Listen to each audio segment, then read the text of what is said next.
ওই মানুষেরা বলবে, কে আমাদেরকে আমাদের অবস্থান স্থল থেকে উঠায় দিল, কে আমাদেরকে জাগায়া দিল? ওই আবহাওয়া দেখা কবরের আযাব ভুলে যাবে, মনে করবে কবরে মনে হয় তারা ঘুমিয়েছিল, আরামে ছিল। এই জন্য বলবে মান বাআসানা, কে আমাদেরকে জাগায়া দিল? মুমিনরা অথবা ফেরেশতারা তাদের এই কথার জবাবে বলবে হাদা মা ওয়াদার রহমান, এটা হলো রহমানের সেই প্রতিশ্রুত দিবস, যেই দিবসের ওয়াদা তিনি দিয়েছিলেন। শুধু তাই না, ওয়াসাদাকাল মুরসালুন, প্রত্যেকটা নবী রাসূল ওই দিবসের সত্যায়ন করেছিলেন। প্রত্যেকটা নবী রাসূল তার উম্মতের কাছে ওই দিবসের কথা বলেছিলেন। এটাই হলো সেই দিবস। এই দিবসের এক নাম হলো ইয়াউমুল কিয়ামাহ। এটাই হলো সেই দিবস যেই দিবসের এক নাম হলো ইয়াউমুল জাযা। এটাই হলো সেই দিবস যেই দিবসের এক নাম হলো ইয়াউমুল হাসর। ওই দিবসের অন্য কোন দুনিয়ার কোন রাজার রাজত্ব চলবে না, কোন প্রেসিডেন্টের প্রেসিডেন্টগিরি চলবে না, ওখানে কোন দুনিয়ার সুপার পাওয়ার থাকবে না। বলেন তো ওই দিবসের একচ্ছত্র আধিপত্য যার হবে তিনি কে? একথা আমরা প্রতিনিয়ত প্রতি রাকাত নামাজের মধ্যে শুনি, বলি। এটা কি বলে? মালিক ইয়াউমিদ্দিন, বিচার দিবসের মালিক, বিচার দিবসের মালিক। কেন ওই দিবসের নাম ইয়াউমুল হাসর? কারণ ওই দিবসে পৃথিবীর শুরু থেকে নিয়ে শেষ পর্যন্ত সকল মানুষকে একত্রিত করা হবে। কেন ওই দিবসের নাম ইয়াউমুল জাযা, প্রতিদান দিবস? কারণ ওই দিন প্রত্যেকটা মানুষকে তার দুনিয়ার কর্মের পূর্ণ প্রতিদান আল্লাহ তাআলা দিবে।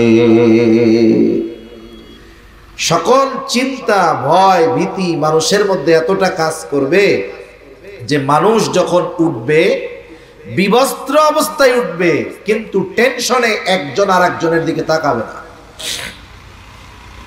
রাসূলুল্লাহ সাল্লাল্লাহু আলাইহি ওয়াসাল্লাম বলেন, কিয়ামতের দিন সকলে বিবস্ত্র অবস্থায় উঠবে, বস্ত্রহীন অবস্থায় উঠবে। আয়েশা সিদ্দিকা রাদিয়াল্লাহু তাআলা আনহা বলেন, ইয়া রাসূলুল্লাহ, তাকাবে না একজন আরেকজনের দিকে কি তাকাবে না?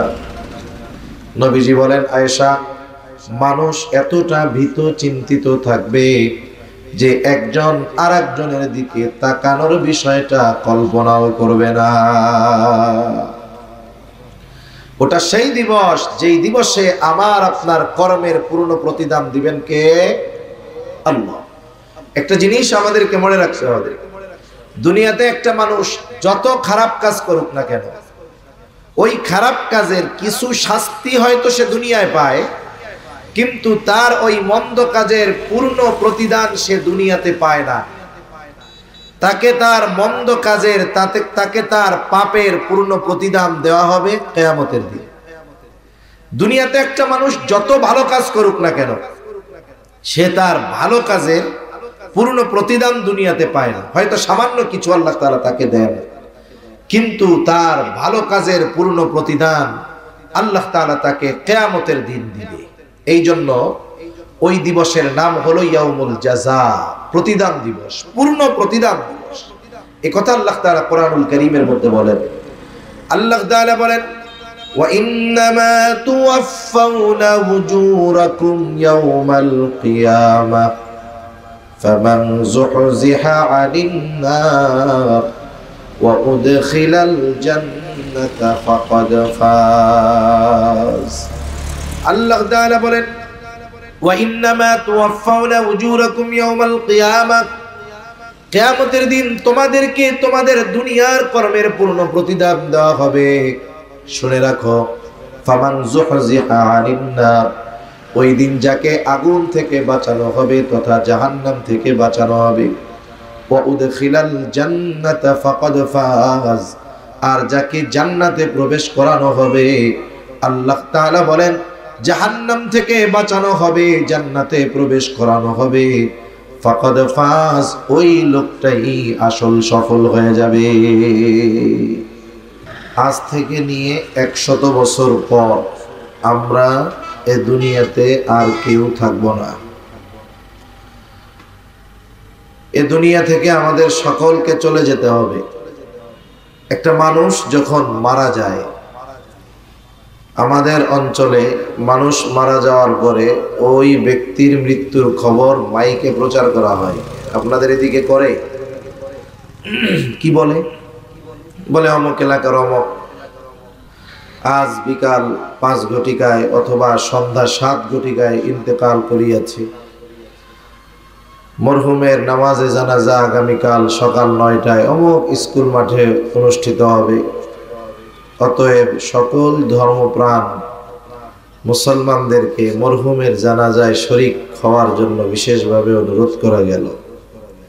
এরকম খবর আমরা মাঝে মধ্যে শুনি কি শুনি না? এখন শুনতেছি আরেকজনের খবর, একটা সময় আসবে আমার খবরও মানুষ শুনবে। তাহলে আমাদের সকলকে দুনিয়া থেকে চলে যেতে হবে, ইন্তেকাল করতে হবে। এই খবর প্রচারের সময় একটা শব্দ বলে ইন্তেকাল। এটা আরবি শব্দ, অর্থ হলো স্থানান্তরিত হওয়া।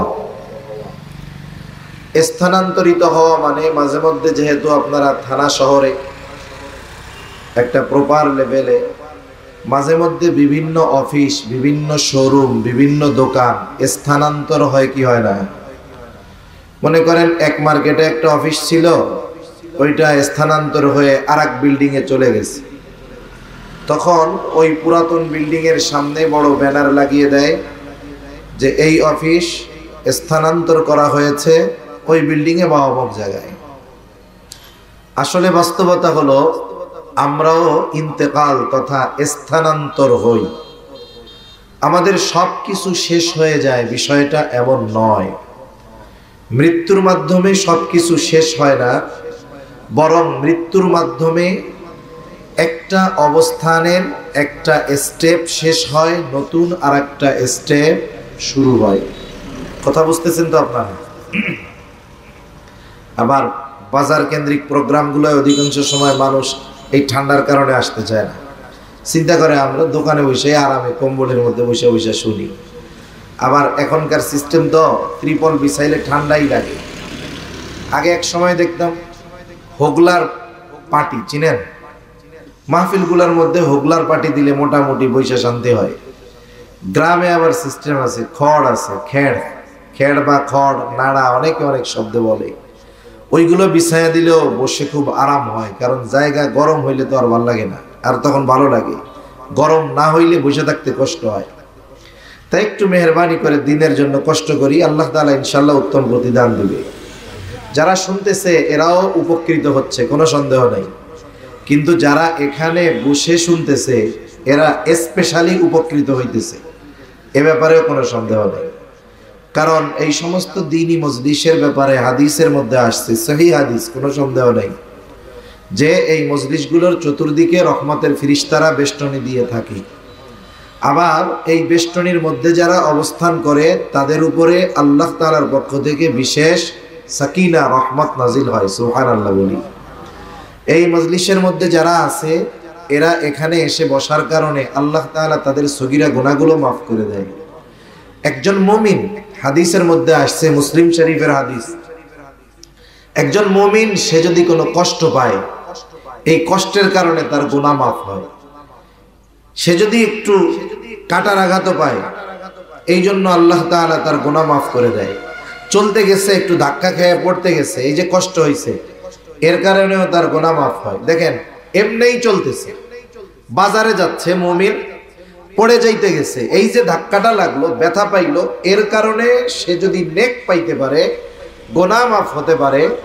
আমরা দ্বীনি মজলিসে যারা আপনারা এই যে বসছেন কষ্ট করে, দ্বীনি কাজের জন্য কষ্ট করলে আল্লাহ তাআলার পক্ষ থেকে বিনিময় কম না বেশি?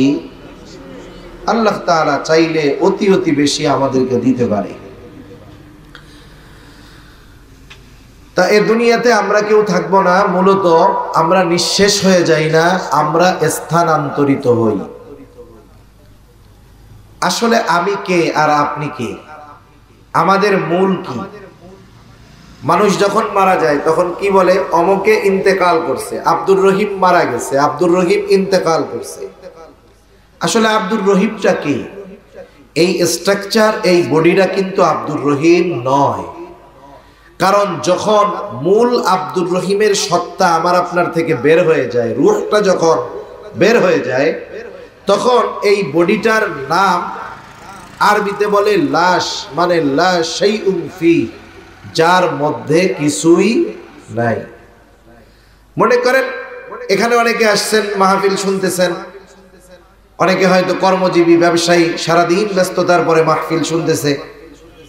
বাসায় হয়তো তার স্ত্রী অথবা তার কন্যা অথবা তার বোন চিন্তা করছে যে আমার স্বামী অথবা আমার ভাই অথবা আমার আব্বু মাহফিল শুনে এসে যেন তাকে আর বসে থাকতে না হয়, আগের থেকে তার বিছানাটা রেডি করে রাখি।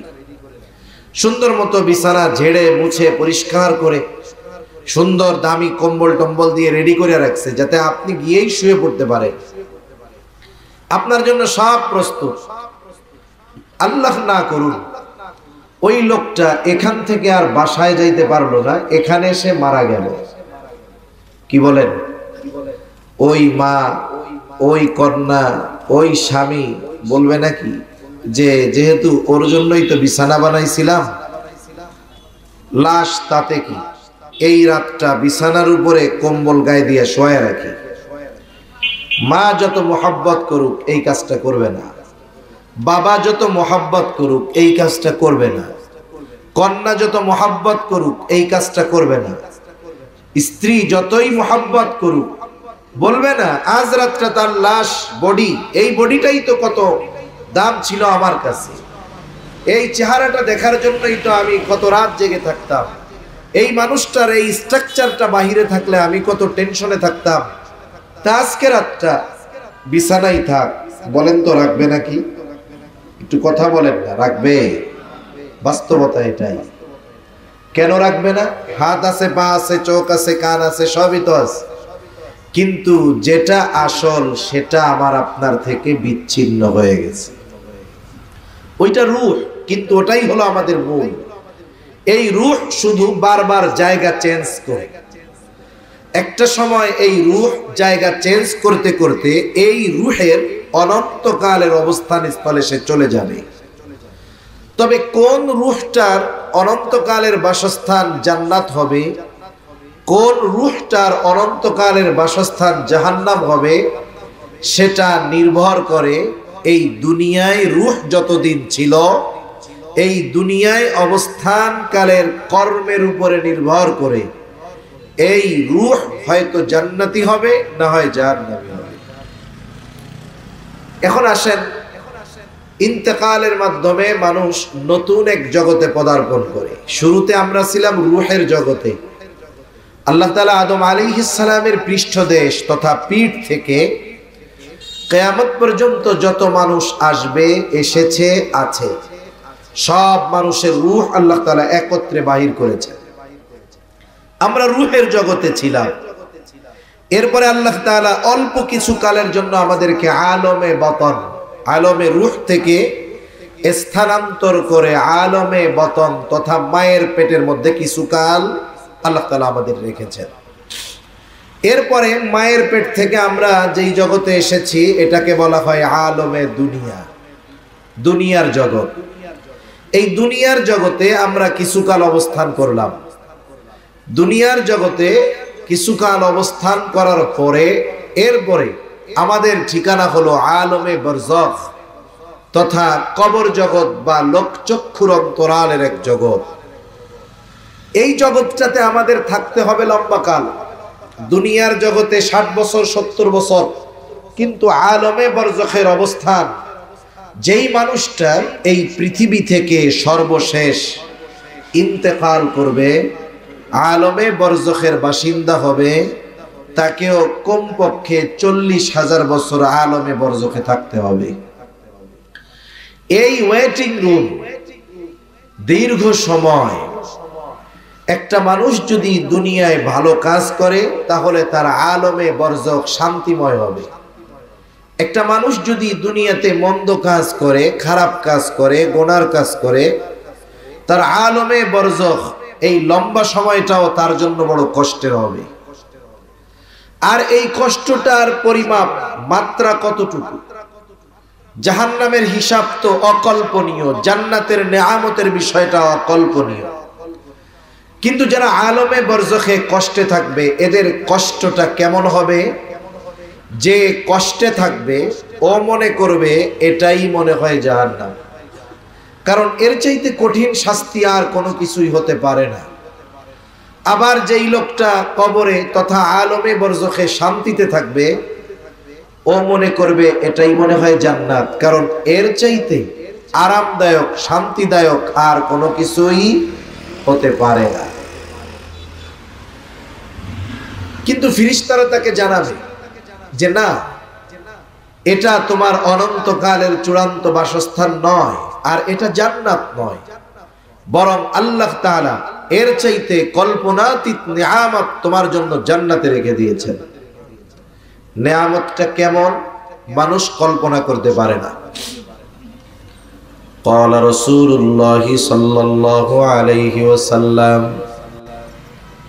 قال الله عز وجل أعدت لعبادي الصالحين ما لا عين رأت ولا أذن سمعت ولا خطر على قلب بشر। রাসূলুল্লাহ সাল্লাল্লাহু আলাইহি ওয়াসাল্লাম বলেন, আল্লাহ তাআলা বলেছেন, এটা হলো হাদিসে কুদসি, বলেছেন আল্লাহ, কিন্তু কথাগুলো কোরআনে নাই। নবীজি বলেন, আল্লাহ তাআলা বলেন, আমি আমার নেককার বান্দাদের জন্য এমন জান্নাত প্রস্তুত করে রেখেছি মা লা আইনুন রাআত, যা দুনিয়ার কোনো চোখ দেখে নাই, ওয়ালা উযুনুন সামিআত, ওই নিয়ামতের বাস্তব কথা দুনিয়ার কোনো কান শুনে নাই, ওয়ালা খাতার আলা কলবি বাশার, ওই নিয়ামতের বাস্তব চিন্তা উপলব্ধি দুনিয়ার কোনো মানুষের অন্তর করতে পারে না। অকল্পনীয় নিয়ামত আল্লাহ তাআলা রেখে দিয়েছেন। আবার যার কবরটা কষ্টদায়ক হবে আলমে বরজখ, ও মনে করবে এটাই মনে হয় জাহান্নাম। এই কষ্টের মাঝে আরেকজন শান্তির মাঝে দীর্ঘকাল পার করে ফেলবে। আল্লাহ তাআলা কোরআনুল কারীমের মধ্যে জানায় দেন, সিংহায় ফুৎকারের মাধ্যমে এই দুনিয়ায় মানব সভ্যতার অবসান ঘটবে, ইতি ঘটবে।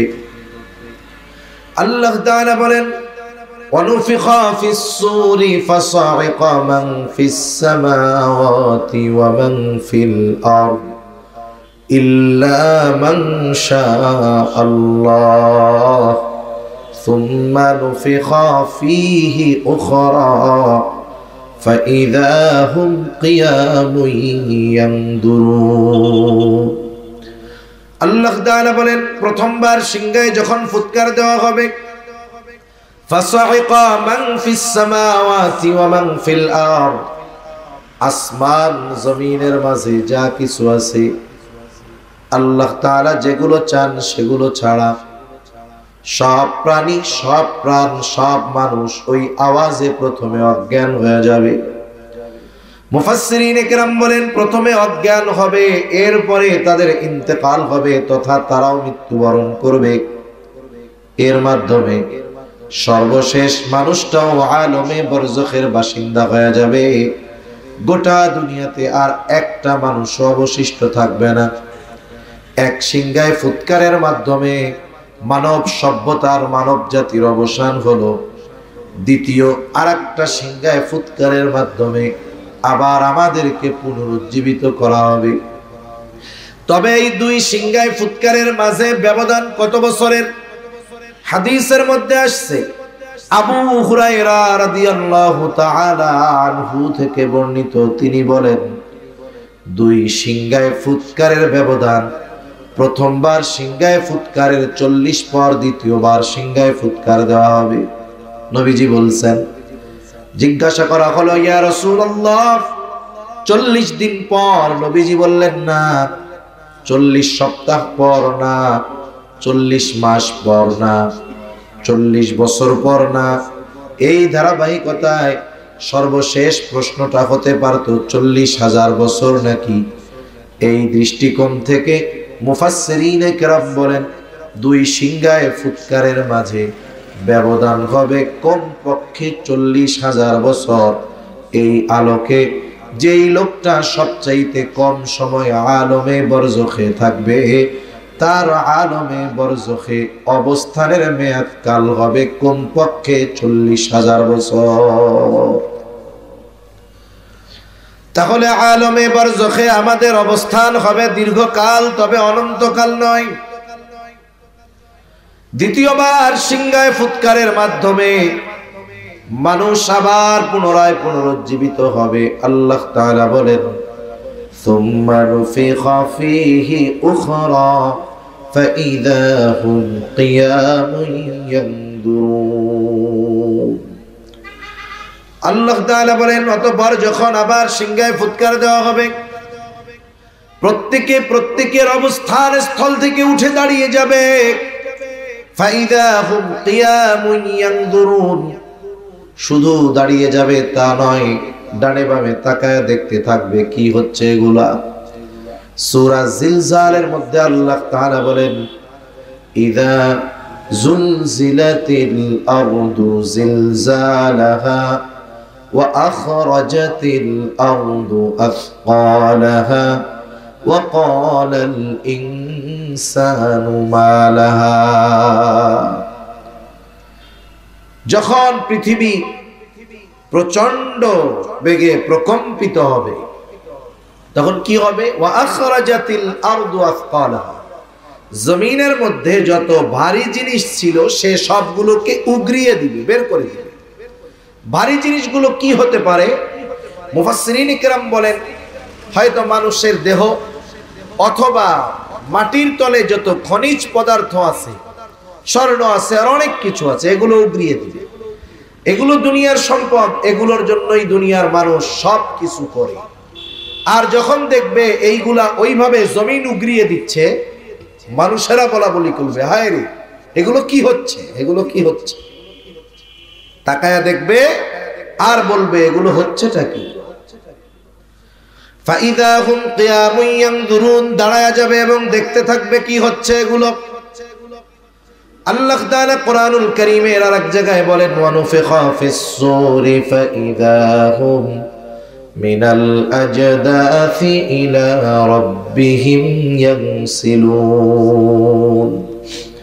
এখানে দ্বিতীয়বার সিংহায় ফুৎকার উদ্দেশ্য। দ্বিতীয়বার সিংহায় ফুৎকার দেওয়ার পরে কি হবে? ফাইদা হুম মিনাল আজদাসি ইলা রাব্বিহিম ইয়ানসিলুন, প্রত্যেকে তার অবস্থান স্থল থেকে উঠে যাবে। ইলা রাব্বিহিম ইয়ানসিলুন, সকলে তাদের রবের দিকে ছুটতে থাকবে, দৌড়াইতে থাকবে।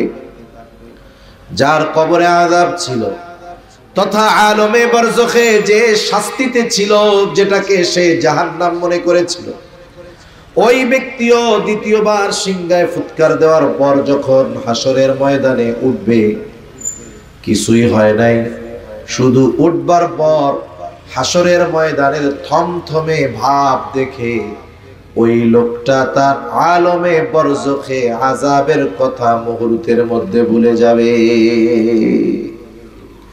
তার কবরে যে আযাব ছিল, হাসরের ময়দানে শুধু উঠছে, কিছুই হয় নাই, আবহাওয়া দেখাই সব ভুলে গেছে।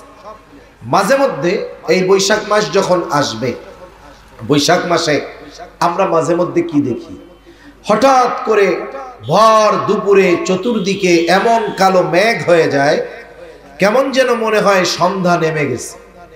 এই ধরনের দৃশ্য, একটা থমথমে ভাব, গোটা দুনিয়া কেমন যেন নিস্তব্ধ নীরব, অটোমেটিকলি কিছুই হয় নাই, কিন্তু হয়েছে শুধু ওইটা, আবহাওয়ার একটু পরিবর্তন। কিন্তু ওই দৃশ্যটা যখন আমরা দেখি, একেবারে গগনে অন্ধ নিমেষ কালো অন্ধকার মেঘ যখন দেখি, তখন অন্তরের মধ্যে স্বাভাবিক নিজের অজান্তে অজানা এক আশঙ্কা, ভয়, ভীতি অন্তরের মধ্যে জাগ্রত হয় কি হয় না? কিয়ামতের ময়দানের ওই অবস্থা, কিছুই হয় নাই, শুধু ভাব দেখেই তাদের অবস্থা খারাপ। তারা কি বলবে? যাদের কবরে আযাব ছিল তারা বলবে, ক্বালু ইয়া ওয়াইলানা মান বাআসানা মিন মারকাদিনা হাযা মা ওয়া'আদার রাহমানু ওয়া সাদাকাল মুরসালুন। ওই মানুষেরা বলবে, কে আমাদেরকে আমাদের অবস্থান স্থল থেকে উঠায় দিল? কে আমাদেরকে জাগায়া দিল? ওই আবহাওয়া দেখা কবরের আযাব ভুলে যাবে, মনে করবে কবরে মনে হয় তারা ঘুমিয়েছিল, আরামে ছিল। এই জন্য বলবে, মাম বাআসানা, কে আমাদেরকে জাগায়া দিল? মুমিনরা অথবা ফেরেশতারা তাদের এই কথার জবাবে বলবে, হাদা মা ওয়াদার রহমান, এটা হলো রহমানের সেই প্রতিশ্রুত দিবস, যেই দিবসের ওয়াদা তিনি দিয়েছিলেন। শুধু তাই না, ওয়াসাদাকাল মুরসালুন, প্রত্যেকটা নবী রাসূল ওই দিবসের সত্যায়ন করেছিলেন। প্রত্যেকটা নবী রাসূল তার উম্মতের কাছে ওই দিবসের কথা বলেছিলেন। এটাই হলো সেই দিবস। এই দিবসের এক নাম হলো ইয়াউমুল কিয়ামাহ। এটাই হলো সেই দিবস যেই দিবসের এক নাম হলো ইয়াউমুল জাযা। এটাই হলো সেই দিবস যেই দিবসের এক নাম হলো ইয়াউমুল হাসর। ওই দিবসের অন্য কোন দুনিয়ার কোন রাজার রাজত্ব চলবে না, কোন প্রেসিডেন্টের প্রেসিডেন্টগিরি চলবে না, ওখানে কোন দুনিয়ার সুপার পাওয়ার থাকবে না। বলেন তো, ওই দিবসের একচ্ছত্র আধিপত্য যার হবে তিনি কে?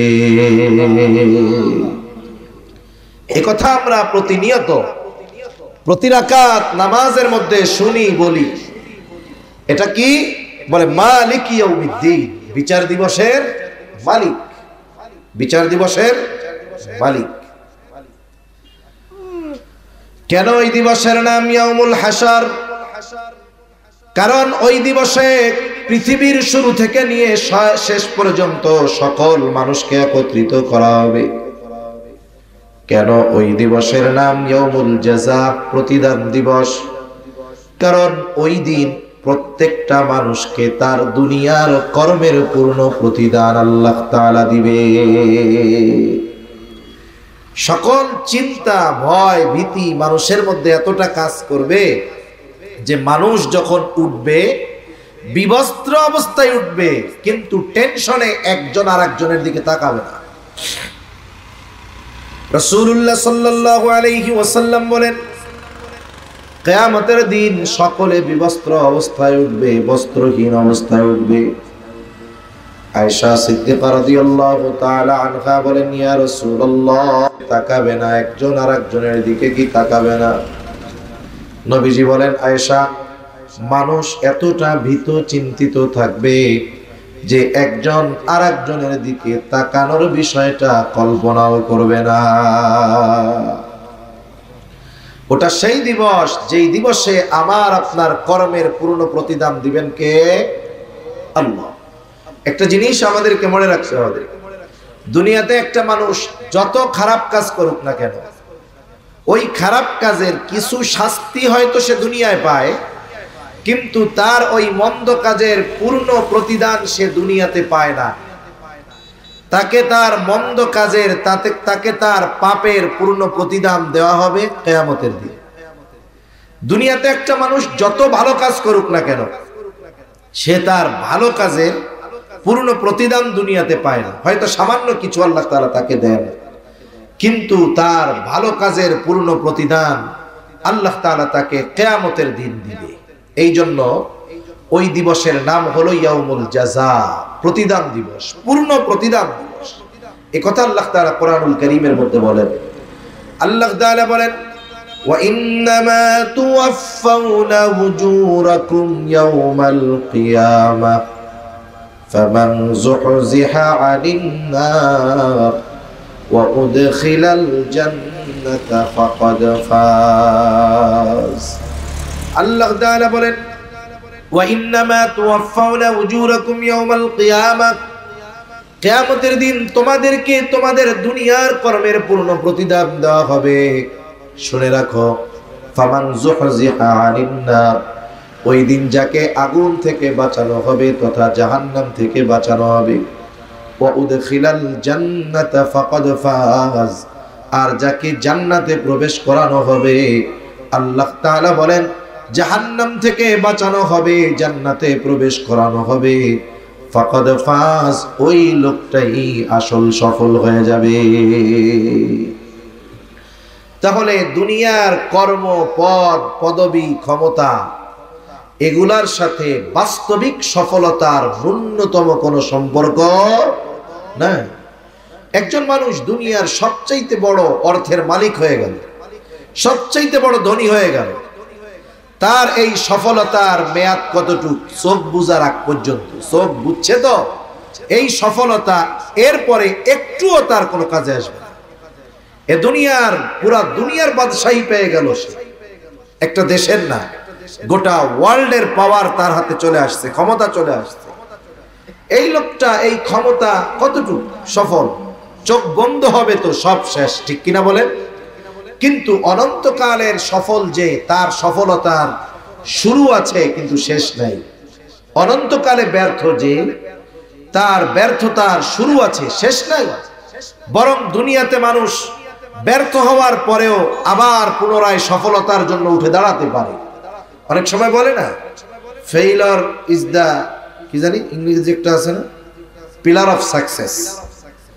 হ্যাঁ, এখন এই যে ব্যর্থতাই সফলতার ভিত করে দেয়, এটা দুনিয়াতে সম্ভব, কিন্তু আখিরাতে যে একবার ব্যর্থ হবে সে আর সফলতার কল্পনাও করতে পারবে না, ঠিক কিনা বলেন?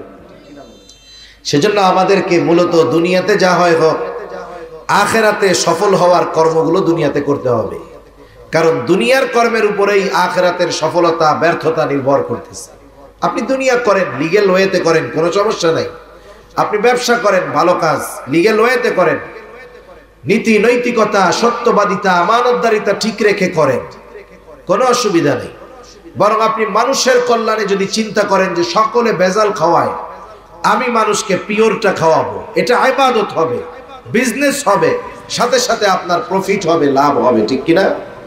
কিন্তু আপনি যদি চিন্তা করেন এই বিজনেসটা হলো শুধু আমার কামানোর রাস্তা, তাহলে এই বিজনেস আপনাকে জাহান্নাম পর্যন্ত নিয়ে যাবে।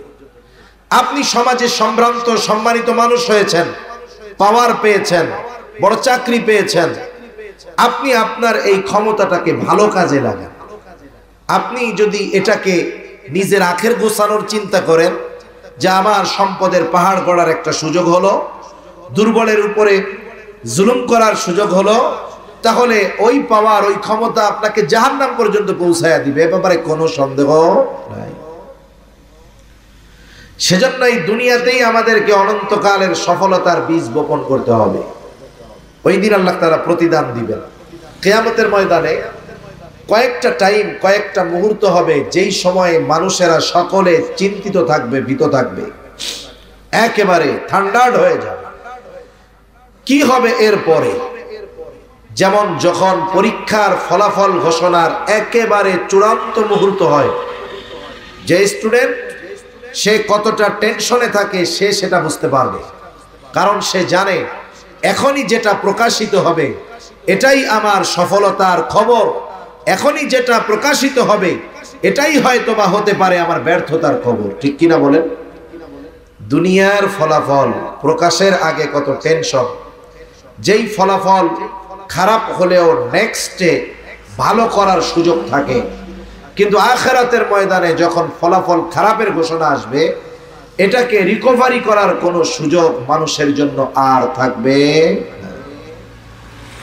যেই সময়গুলোতে মানুষ সবচেয়ে চিন্তিত, ভীত থাকবে, এর মধ্যে অন্যতম একটি টাইম হলো যখন মানুষকে আমলনামা দেওয়ার খবর জানানো হবে যে এখন তোমাদের সবার আমলনামা দেওয়া হবে, মুমিন হোক আর কাফের হোক, সকলকে সকলের দুনিয়ার আমলনামা, আমলের খবর ফাইল আকারে পৌঁছায়া দেওয়ার ব্যবস্থা আল্লাহ তাআলা রেখে দিয়েছেন। আল্লাহ তাআলা ঘোষণা দিবেন, আমলনামাগুলো ছেড়ে দেওয়া হবে, প্রত্যেকের আমলনামা প্রত্যেকের হাতে পৌঁছিয়ে যাবে। কেউ বা ডান হাতে আমলনামা পাবে, কেউ বাম হাতে পাবে। ডান হাতে যারা আমলনামা পাবে এর দ্বারা তারা নিশ্চিত হবে যে আমাদের জাহান্নামে যাওয়া লাগবে না, তবে পাপের কারণে কিছুকাল জাহান্নামে থাকা লাগতে পারে, কিন্তু অনন্তকাল জাহান্নামে থাকা লাগবে না। এই জন্য যারা ডান হাতে আমলনামা পাবে তারা কতটা আনন্দিত হবে। আল্লাহ তাআলা কোরআনুল কারীমের মধ্যে বলেন, ফাআম্মা মান উতিয়া কিতাবাহু বিয়ামিনি ফায়াকুলু হাউম ইকরাউ কিতাবিয়া ইন্নী যানানতু আন্নী মুলাকিন হিসাবিয়া। যারা ডান হাতে আমলনামা পাবে এরা আনন্দে বলবে, ফায়াকুলু হাউম ইকরাউ কিতাবিয়া, তারা আনন্দে বলবে এই তো আমার কিতাব, এই তো আমার আমলনামা, তোমরা পড়ে দেখো আমার কিতাব, আমার আমলনামা। আনন্দে সে মানুষদেরকে ডান হাতে আমলনামা পাওয়ার কারণটাও বলবে। সে বলবে আমি ডান হাতে কেন আমলনামা পাইছি জানো? কারণ আমি এই ব্যাপারে দৃঢ় ধারণা রাখতাম যে আমাকে আমার কর্মের হিসাবের মুখোমুখি হওয়া লাগবে। ইন্নী যানানতু আন্নী মুলাকিন হিসাবিয়া, যে আমি এই ব্যাপারে দৃঢ় বিশ্বাস রাখতাম, ধারণা রাখতাম যে আমাকে আমার কর্মের হিসাবের মুখোমুখি হওয়া লাগবে। এটা দুনিয়ার আদালতে নয়, বরং দুনিয়ায় তো আইনের ফাঁক ফোকর দিয়ে বের হওয়ার হাজারো রাস্তা আছে। আইন যদি একটা থাকে, ওই আইন থেকে বের হওয়ার 100 রাস্তা পাওয়া যায়। এজন্যই তো জাগতিক জগতে যত আইন হোক না কেন, কোনো অপরাধ অন্যায় পরিপূর্ণভাবে নির্মূল করা সম্ভব হয় না, ঠিক কিনা বলেন? বরং দিন যায়, প্রসেস তো এমন হয় যে ভবিষ্যতে যেন আরো অন্যায় বেশি হয়, ভবিষ্যতে যেন অপরাধ বেশি হয়, এরকম প্রসেস আরো করা হয়। এই জন্য এই লোকটা বলবে যে আমি ডান হাতে আমলনামা পাবার কারণ হলো আমার দুনিয়ার কর্মের হিসাব কিয়ামতের দিন দেওয়া লাগবে। আল্লাহর সামনে আমার দুনিয়ার কর্মের হিসাবের মুখোমুখি হওয়া লাগবে। এই জন্য এই চিন্তার কারণে আমি দুনিয়ায় ভালো কাজ করেছিলাম, যার কারণে আজকে আমি ডান হাতে আমলনামা পেয়ে গেছি। আর একদল বাম হাতে পাবে। বাম হাতে যারা পাবে, বাম হাতটাকে বুক চিরে পিঠের দিকে, পেছন দিকে নেওয়া হবে, এরপরে বাম হাতের মধ্যে আমলনামা দেওয়া হবে। এরা বাম হাতে আমলনামা পায়া বলতে থাকবে, ওয়া আম্মা মান উতিয়া কিতাবাহু বিশিমালি ফায়াকুলু ইয়া লাইতানি লাম উতা কিতাবিয়া ওয়া লাম আদরি মা হিসাবিয়া ইয়া লাইতাহা কানাতিল কাদিয়া মা আগনা আন্নি মালিয়া। বাম হাতে আমলনামা পায়া বলবে, ইয়া লাইতানি লাম উতা কিতাবিয়া, হায় দুর্ভোগ, আমি যদি এই কিতাব না পাইতাম কতই না ভালো হতো। ওয়ালাম আদরি মা হিসাবিয়া, আমি যদি আমার হিসাবটা না জানতাম কতই না ভালো হতো। ইয়া লাইতাহা কানাতিল কাদিয়া, এই যে প্রথমবার যখন মৃত্যু হবে, আমার আপনারও হবে, ওই মৃত্যুর ব্যাপারে সে বলবে, ওই মৃত্যুটাই যদি আমার জন্য চূড়ান্ত মৃত্যু হতো কতই না ভালো হতো। মা আগনা আন্নি মালিয়া, এত সম্পদ দুনিয়ায় ছিল, এই সম্পদ আমার কোনো কাজেই আসলো না। যত আফসোস করুক তার কিছুই করার আর থাকবে না। বাম হাতে আমলনামা যে পাবে সে জাহান্নামী, ডান হাতে আমলনামা পাবে সে জান্নাতি। ডান হাতে যারা আমলনামা পাবে, এদের মধ্যে কিছু মানুষ পাপ করলে হয়তো তাদেরকে শাস্তি দিয়ে আল্লাহ আবার জান্নাতে দিবে, অথবা আল্লাহ তাআলা যদি চান তাকে মাফ করে জান্নাতে দিয়ে দিবে। ডান হাতে আমলনামা পাওয়া ব্যক্তি সে জান্নাতে যাবেই, হয়তো বিনা হিসাবে অথবা পাপের কারণে কিছু শাস্তি ভোগ করে। এখন জান্নাতি জান্নাতে, জাহান্নামী জাহান্নামে। জান্নাতি জান্নাতে যাওয়ার আগ পর্যন্ত কাউকে চিনবে না, কিন্তু জান্নাতে যাওয়ার পরে সে কাউকে ভুলবে না। দুনিয়ায় তার যার সাথে একবার দেখা হয়েছে জান্নাতি জান্নাতে গিয়ে ওই ব্যক্তিটাকেও খুঁজতে থাকবে। অথচ হাসরের ময়দানের অবস্থা এরকম, যেখানে মা তার সন্তানকে পরিচয় দিবে না, চিনতে চাইবে না, বাবা তার ছেলেকে চিনবে না, স্বামী স্ত্রীকে, স্ত্রী স্বামীকে চিনবে না, এমন এক অবস্থা। কিন্তু জান্নাতে গিয়ে কেউ কাউকে ভুলবে না। আল্লাহ রাব্বুল আলামিন কিয়ামতের ময়দানের সেই চিত্র আমাদের সামনে তুলে ধরেন। আল্লাহ তাআলা বলেন, ইয়াউমা ইয়াফিরুল মারউ মিন আখিহি ওয়া উম্মিহি ওয়া আবিহি ওয়া সাহিবাতিহি ওয়া বানিহি লিকুল্লি ইমরিইম মিনহুম ইয়াউমাইযিন শা'নুন ইউগনি। আল্লাহ তাআলা বলেন, কিয়ামতের দিন ভাই ভাইয়ের থেকে পলায়ন করবে। ওয়া উম্মিহি ওয়া আবিহি, পিতা মাতার থেকে পলায়ন করবে। ওয়া সাহিবাতিহি ওয়া বানিহি, স্ত্রী সন্তানদের থেকে পলায়ন করবে। প্রত্যেকটা মানুষ নিজের চিন্তায় বিভোর থাকবে, নিজের চিন্তায় চিন্তিত থাকবে। এই জন্য মা সন্তানকে চিনবে না, সন্তানও মাকে চিনবে না। বরং ওই দিন মানুষেরা এমনও দরখাস্ত আল্লাহ তাআলার কাছে করবে, বলবে, আল্লাহ, সারা দুনিয়ার মানুষকে জাহান্নামে দিয়ে হলেও আপনি আমাকে মাফ করে জান্নাত দিয়ে দেন। সারা দুনিয়ার সব মানুষের জাহান্নামে দেন, এরপরেও আপনি এর বদৌলতে আমারে জান্নাত দিয়ে দেন। তাহলে কেমন অবস্থা ওই জায়গার?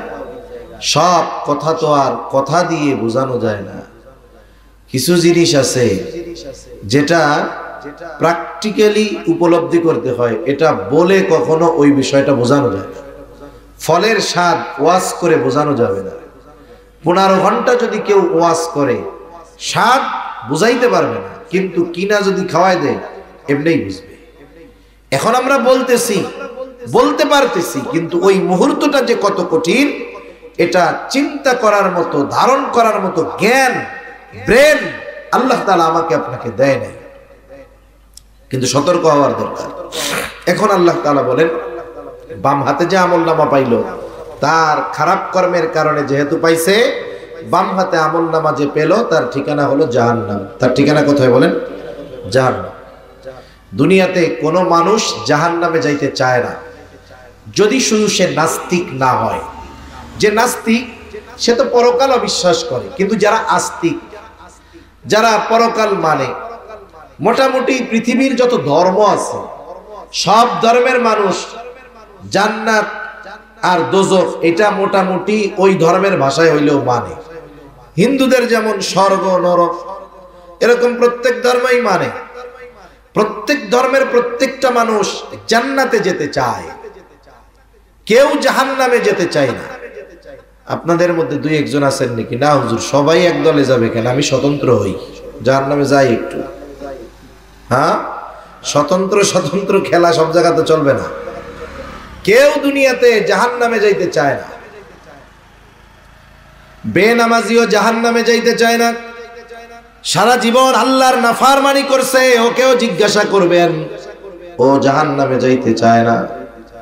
বরং বেনামাজি নাফরমান নামাজির আগে জান্নাতে যাইতে চায়। এই জন্য সমাজে কিছু মানুষ আছে, দেখবেন এরকমও কয়, আরে নামাজ না পড়লে কি, নামাজির চাইতে আমার ইমান ঠিক আছে। এই জন্য ইমান বেশি থাকার কারণে ও নামাজ পড়াও ইমান কম, এই জন্য আমার ইমান বেশি, এই জন্য ওই নামাজির চাইতে আমি আগে জান্নাতে চলে যাব। এরকম বলেন না লোক? আপনাদের এলাকায় তো নাই, আছে এরকম বলা লোক? সব জায়গায় আছে। এখন আল্লাহ তাআলা জানায় দিলেন, কুল্লু নাফসিন বিমা কাসাবাত রাহিনা ইল্লা আসহাবাল ইয়ামিন। আল্লাহ তাআলা বলেন, প্রত্যেকটা মানুষ তার কর্মের কারণে আবদ্ধ থাকবে। মুফাসসিরিনে কেরাম বলেন, পরের আয়াতের দ্বারা এই বিষয়টা বোঝা যায় যে যারা বাম হাতে আমলনামা পাবে, তারা তাদের কৃত কর্মের কারণে জাহান্নামের শাস্তির মধ্যে আবদ্ধ থাকবে। ইল্লা আসহাবাল ইয়ামিন, তবে যারা ডান হাতে আমলনামা পেয়েছে তারা নয়, কারণ ডান হাতে আমলনামা যারা পাবে তাদের ঠিকানা হলো জান্নাত।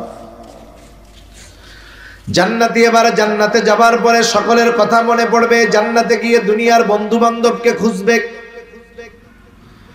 কিন্তু জান্নাতের মধ্যে তাকায় দেখবে দুনিয়ার অনেক কাছের জন, প্রিয়জন, বন্ধু বান্ধব জান্নাতে নাই।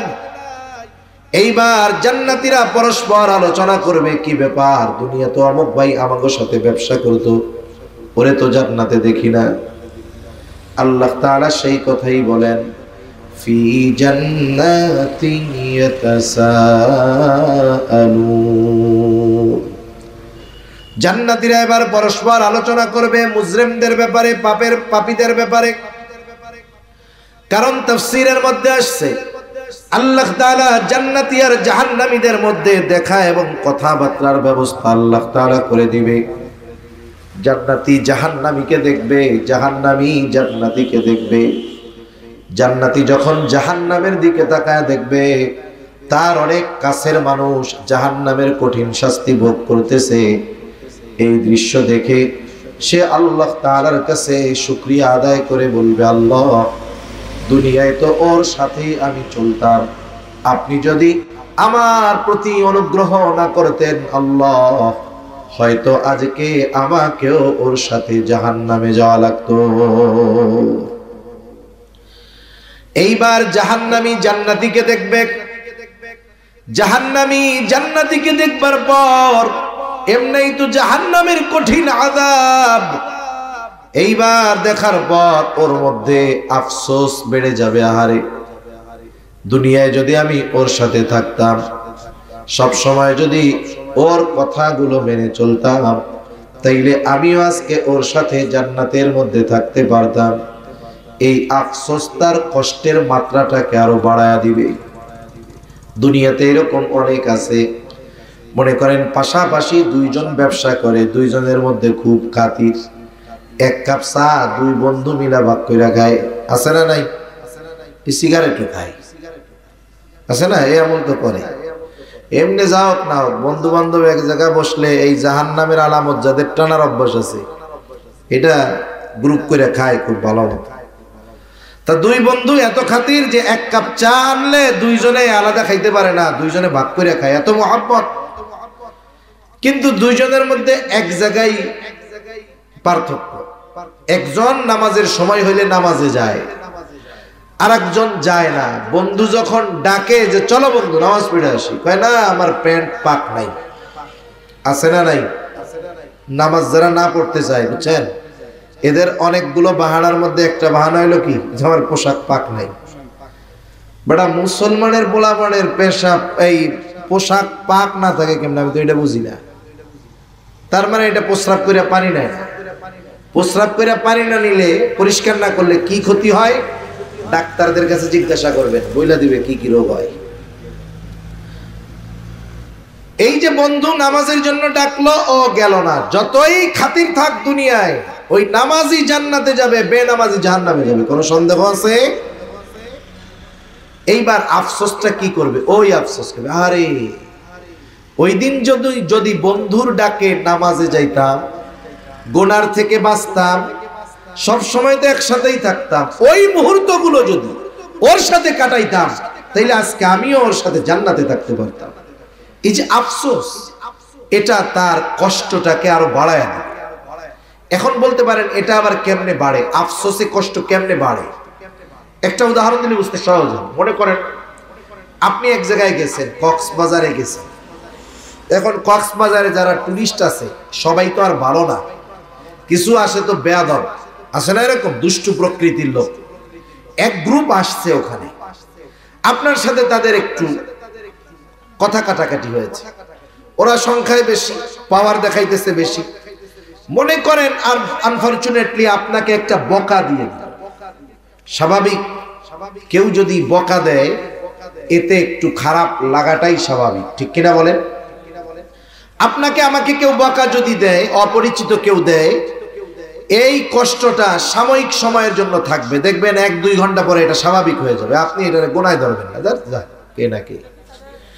বলেন তো ওই বকাটাই, যেই বকাটা ওই অপরিচিত লোকটা আপনাকে দিয়েছিল, ওইটা যদি আপনাকে আপনার পরিচিত একজন দেয়, ওই বকাটা, অপরিচিত লোক ওই বকা দিলে যেই কষ্ট পেয়েছেন, পরিচিত লোক যদি দেয় কষ্ট বেশি লাগবে না কম লাগবে?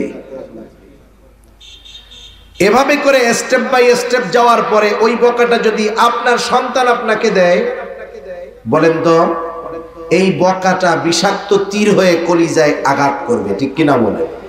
শব্দ এক, কিন্তু শুধুমাত্র জবানের পরিবর্তনের কারণে কষ্টের কতটা পরিবর্তন হয়।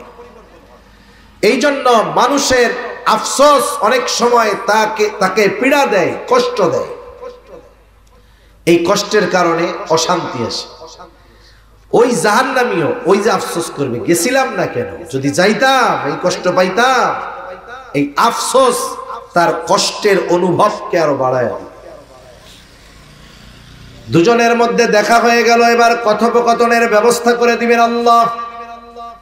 আল্লাহ রাব্বুল আলামিন বলেন, জান্নাতীরা পরস্পরকে জিজ্ঞাসা করবে, মুসলিমদের কাছে জানতে চাইবে, ফি জান্নাতি ইয়াতাসাআলুনা আনিল মুজরিমিন। জান্নাতীরা পরস্পর মুসলিমদেরকে জিজ্ঞাসা করবে তথা জাহান্নামীদেরকে জিজ্ঞাসা করবে, মা সালাকাকুম ফি সাকার, কোন কারণে তোমরা সাকারের অধিবাসী হইলা তথা জাহান্নামী হইলা, কেন তোমরা জাহান্নামে গেলা? এইবার জাহান্নামীরা তাদের জাহান্নামে যাওয়ার কারণগুলো কি কি বলবে। এই কয়েকটা কারণ আপনাদের খেদমতে বলে আমি আলোচনা শেষ করে দিব। তবে একটা বিষয় অনুরোধ থাকবে আপনাদের কাছে, ওই জাহান্নামে যাওয়ার কারণগুলো যদি এইখানের কারো মধ্যে থাকে, অবশ্যই অবশ্যই ওই কারণটাকে বের করে ফেলবো ইনশাআল্লাহ। নাকি রাইখা দিব? রাখবেন? আপনি ডাক্তারের কাছে গেছেন, ডাক্তার টেস্ট মেস্ট কইরা বলল যে আপনার শরীরের মধ্যে এই জায়গায় যে কোনো একটা টিউমার হয়েছে, এটা কিন্তু যদি বড় হয় পরে এটার থেকে কিন্তু ক্যান্সার হইতে পারে, এখন কিন্তু ছোট আছে। আপনি কি বলবেন ডাক্তার থাক যা হয় হবে, এটা বলবেন? নাকি টাকা খরচ কইরা অপারেশন করে টিউমারটা বের করে ফেলবেন? কি করবেন? বের করে ফেলবেন না? আপনাকে যখন ডাক্তার জানাইলো যে এইটা আছে, ক্ষতিটা এই হতে পারে, তখন আপনি ক্ষতির চিন্তা করে ওই জিনিসটা আর দেহের মধ্যে রাখবেন না, বরং কেটে ফেলবেন। আপনার ক্যান্সারের জীবাণু হয়েছে আঙ্গুলে, ডাক্তার যদি বলে 1 ইঞ্চি কাটতে হবে, তাইলে আশা করা যায় আর জীবাণু থাকবে না। আপনি বলবেন কি যে পুরো আঙ্গুল কেটে ফেলেন, তাও যেন ক্যান্সারের জীবাণু না থাকে। অথচ আফসোস, আমরা ওয়াজ মাহফিলে শুনি ওলামায়ে কেরাম বলেন, মসজিদের মধ্যে ইমাম সাহেব খতিব সাহেব আমাদেরকে দিক নির্দেশনা দেন যে আপনি এটা করেন জান্নাতে যেতে পারবেন, এটা করেন আপনি জাহান্নাম থেকে বাঁচতে পারবেন। আমরা শুধু কথাগুলো শুনি কিন্তু আমলে নেই না, প্র্যাকটিক্যাল লাইফে ওটাকে আমি সেট আপ করি না। এটা কিন্তু ঠিক না। আপনিও হয়তো তাহলে পস্তাবেন ওই দিন, যেই দিন করার কিছু থাকবে না। এই কথাগুলোর মূল্যায়ন তখন হবে যখন আপনি বাস্তব অবস্থায় পতিত হবেন, কিন্তু তখন বুঝবেন কথাগুলোর মূল্য, কিন্তু তখন করার কিছু থাকবে না। এজন্য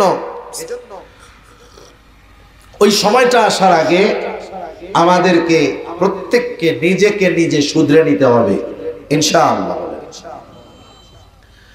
জাহান্নামীরা তাদের জাহান্নামে যাওয়ার 1 নম্বর কারণ বলতেছে, ক্বালু লাম নাকু মিনাল মুসাল্লিন।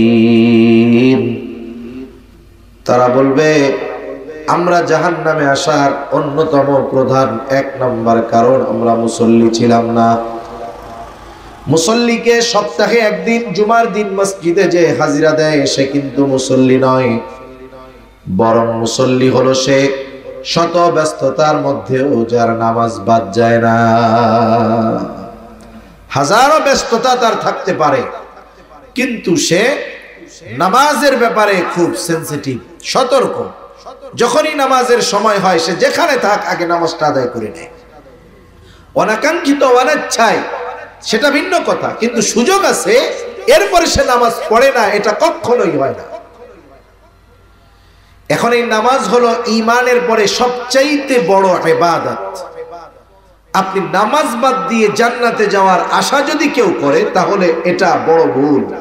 এই জন্য যারা বলে নামাজ না পড়লে আমার ঈমান ঠিক আছে, আমি জান্নাতে যাব, এই কথাটা ঠিক নয়, বরং এই কথা তার জাহান্নামে যাওয়ার কারণ হতে পারে। রাসূলুল্লাহ সাল্লাল্লাহু আলাইহি ওয়াসাল্লাম বলেন, নামাজ এত গুরুত্বপূর্ণ ইবাদত, কিয়ামতের দিন সর্বপ্রথম আল্লাহ নামাজের হিসাব নিবে। নবীজি বলেন, আউয়ালু মা ইউহাসাবু বিহিল আবদু ইয়াউমাল কিয়ামাতিস সালাত। কিয়ামতের দিন সর্বপ্রথম নামাজের হিসাব নেওয়া হবে। আর এক হাদিসের মধ্যে নবীজি একটু বাড়ায় বলেন, যার প্রথম হিসাবটা সহজ হয়ে যাবে তার জন্য বাকি হিসাব যিনি সহজ করে দিবেন তিনি কে? সেজন্য কিয়ামতে যদি অন্যান্য হিসাব থেকে সহজে বাঁচতে হয় তাহলে নামাজটাকে ঠিক করার দরকার আছে না নাই? এই যে রজব মাস চলতেছে, অনেক জায়গায় দেখবেন মেরাজ নিয়ে আলোচনা হবে। মেরাজের মূল শিক্ষা, মূল হাদিয়া ছিল এই নামাজ। আল্লাহ সুবহানাহু ওয়া তাআলা বান্দার সাথে তার সংযোগ স্থাপনের এই হাদিয়া নামাজ, এটা নবীজি যখন মেরাজে গেছেন উম্মতের জন্য হাদিয়া দিয়েছেন। সেজন্য নামাজ হলো ঈমানের পরে সর্বশ্রেষ্ঠ ইবাদত। প্রত্যেক মুসলমান দোকানদার যদি দোকানটা বন্ধ করে নামাজে যায়, আমার মনে হয় আপনাদের মসজিদে জায়গা সংকুলন হবে না। হবে বলেন? হবে না। এটা বড় একটা বাজার, শত শত সিএনজি থাকে, ইজি বাইক থাকে, অটো থাকে, বাস থাকে, তার স্টাফেরা থাকে, অন্যান্য অনেক মানুষ থাকে। একটা দোকানে একজন থাকে তা নয়, অনেক দোকানে একাধিক ব্যক্তি থাকে, 5, 6, 7 জন থাকে। এই যে মানুষগুলো তাদের কর্মব্যস্ততার কারণে নামাজ পড়ার সুযোগ পায় না। জিজ্ঞাসা করবেন কেন পড়ো না, বলবে ব্যস্ততার কারণে পড়তে পারতেছি না। সিএনজি ওয়ালা নামাজ পড়ে না, কেন পড়ে না? বলে প্যাসেঞ্জার টানতে টানতেই তো টাইম শেষ, নামাজ পড়তে পারি না। এই যে মানুষ যে কর্ম করে, সেটা চাকরি হোক, ব্যবসা হোক, অন্যান্য যে কোনো কাজ হতে পারে, তাহলে মানুষ এই কাজগুলো কেন করে বলেন তো? শখে করে, মানে এটা তার একটা হবি, শখ।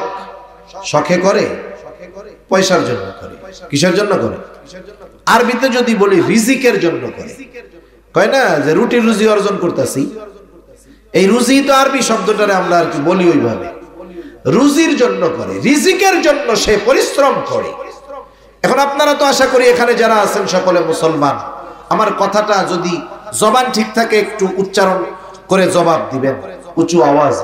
বলেন তো, যেই রিজিকের জন্য একজন মানুষ রিজিক উপার্জন করতে গিয়ে নামাজ পড়ার টাইম পায় না, ওই রিজিকের মালিক কে? আর একটু জোরে বলেন কে? আল্লাহ। মনে রাখবেন, রিজিকের মালিক তার বলে দেওয়া পদ্ধতি বাদ দিয়ে বাস্তবিক অর্থে রিজিক পাওয়া যায় না। রিজিক দুই ধরনের হয়, একটা হলো দৃশ্যমান আর একটা হলো বরকতময়।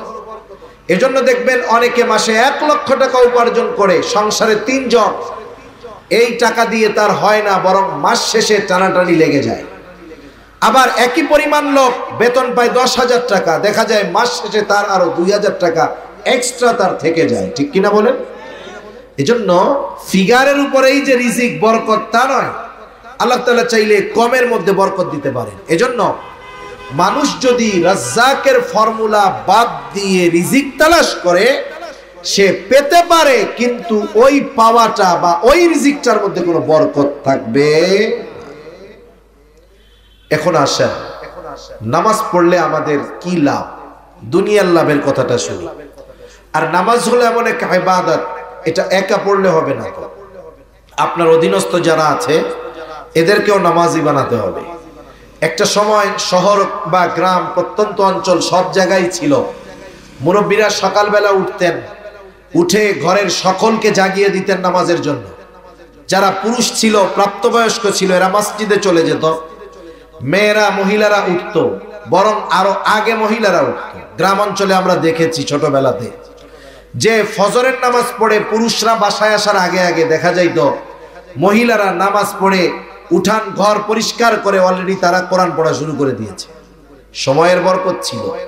কিন্তু এখন আমরা চাকচিক্যময় বাতি, মোবাইল, এগুলো আমাদের রাতের ঘুম হারাম করে দিয়েছে। এখন ঘুমাই আমরা ফজরের পরে, উপায় নেই। সেজন্য হায়াত ছোট হয়ে গেছে, আমাদের হায়াত আমাদের ছোট হয়ে গেছে। কেমন যেন মনে হয় এই তো শুক্রবার গেল আর একটা চলে আসতেছে, হায়াতের বরকত নষ্ট হয়ে গেছে। কিন্তু যারা নামাজি, যারা একটা ডিসিপ্লিনের মধ্যে তাদের জীবনযাপন করে, এদের সময়ের বরকত ঠিকই আছে। এজন্য নামাজ মানুষকে এমন এক জীবনে অভ্যস্ত করে যেই জীবনে নিয়মতান্ত্রিকতা থাকে, নিয়মানুবর্তিতা থাকে। আমরা লেখাপড়া যারা করেছেন, স্কুলে হোক হাই স্কুলে হোক, আমরা ডিসিপ্লিন একটা কম্পোজিশন রচনা পড়েছি। এই যে নিয়মানুবর্তিতা, এটা জীবনের জন্য বড় একটা দরকার। ধর্মীয় অনুশাসন মেনে নেওয়ার মাধ্যমে, মেনে চলার মাধ্যমে একটা মানুষের লাইফে ডিসিপ্লিন আসতে পারে, নাইলে অসম্ভব, কিয়ামত পর্যন্ত সম্ভব না। এক নিয়মতান্ত্রিকতার মধ্যে জীবন যাপন করা ইসলামবিহীন সম্ভব নয়। এখন আসেন, নামাজ তো একা পড়লে হবে না। নামাজ পড়ে আপনি জাহান্নাম থেকে নিজে বাঁচবেন তা হবে? আপনার অধীনস্থকে বাঁচাতে হবে না? কারণ নির্দেশ আল্লাহ তাআলার।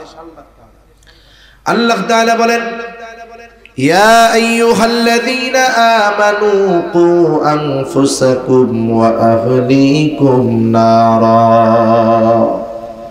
আল্লাহ তাআলা বলেন, হে ঈমানদারেরা, নিজে জাহান্নামের আগুন থেকে বাঁচো, অধীনস্থদেরকে বাঁচাও। তার মানে নিজে বাঁচবা ইবাদতের মাধ্যমে, গুনার থেকে বাঁচার মাধ্যমে, অধীনস্থদেরকেও এইগুলো করানোর মাধ্যমে তাদের জাহান্নাম থেকে বাঁচাও। তাহলে নামাজ একা পড়লে হবে না, ঘরের মানুষদেরকে নিয়ে পড়তে হবে।